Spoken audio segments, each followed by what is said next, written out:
Welcome. In this video I will show you how to set up parental controls on your TELEFUNKEN J501 TV.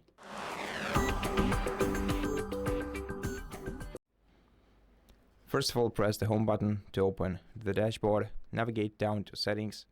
In settings list, select system. Then scroll down to parental.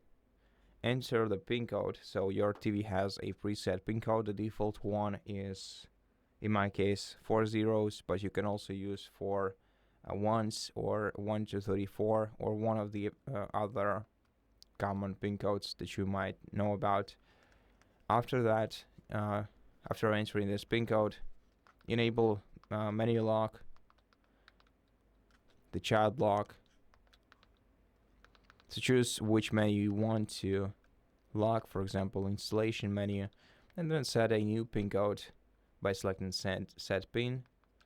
In the new pin field, enter your pin code once, and then confirm by entering it once again.